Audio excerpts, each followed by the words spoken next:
Yeah, now speaking of the refs, the Leafs did get 3 power plays tonight, and they tried something interesting. They put Sandin up on that first unit, which I really liked. He does look very confident and poised there, and he does seem to have a bit of a better ability to kind of lay tape-to-tape passes on the power play than Riley does. But even though they had a lot of zone time, the power play just didn't look dangerous. Yeah, it looked like it did when they were on that big O for skid where sure they have the puck in the zone and then they're all just standing in the exact same spot that they always stand in. Pass goes from Riley to Matthews, he kind of does whatever and then turns around because the lane's not there back to Riley and then that goes over to Marner. It's just super lazy and predictable. So I don't know if it's just an off night or who knows, maybe old Manny Malhotra got back to coaching the power play on the off day. I certainly hope not, but just really, really poor from the Leafs tonight on the power play.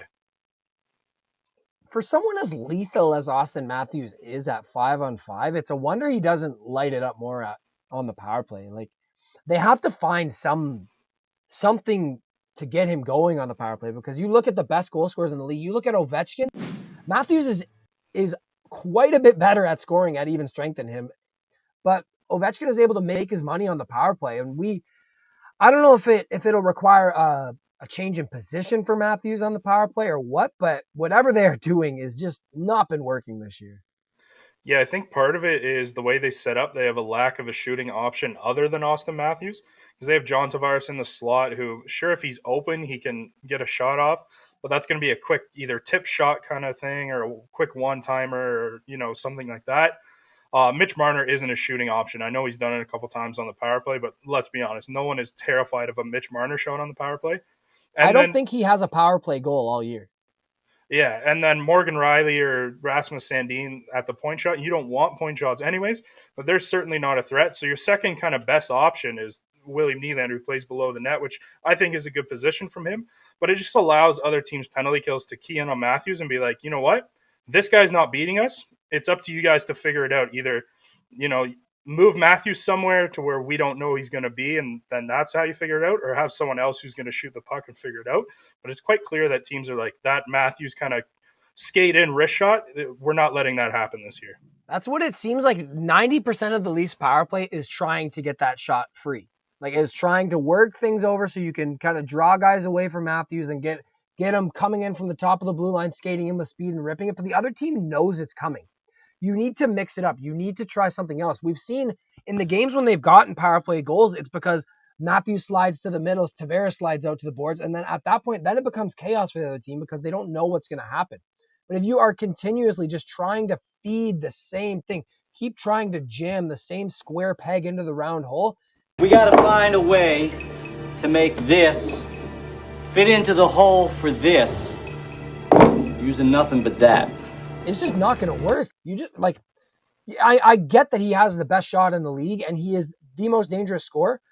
But honestly, would it hurt to just say, hey boys, for this power play, let's not even try that once. Let's just try to do everything else. I think the other team would be so off guard in trying to prevent against that. You're going to see some other open lanes. Even if your main target is Austin Matthews, which it should be, have it where he's driving the net one play and you try and slide a pass across to him, or maybe he circles around him and Marner do a little crisscross and then a one-timer option, so that teams at least have to think about something other than that wrist shot.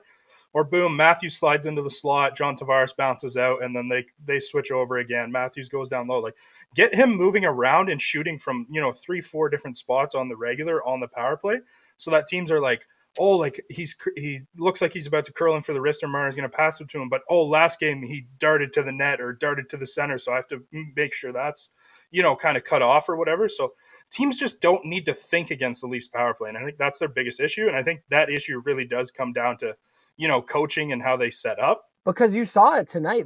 It's not like it's a problem with loading the unit because they were loading that unit and they were giving them a minute and a half every time and they still couldn't generate anything. So it's definitely a problem. Like that is probably the biggest thing that they have to solve before the playoffs in my mind. Yeah, and they're so good 5v5 that it does cover up a lot of kind of the issues the bad power play presents. So this team still can rip goals, but if they can rip goals like this 5v5 and rip goals on the power play, it's just so deadly. Because even if you look at how few power plays you get in the playoffs, say you probably get about 2 a game in the playoffs.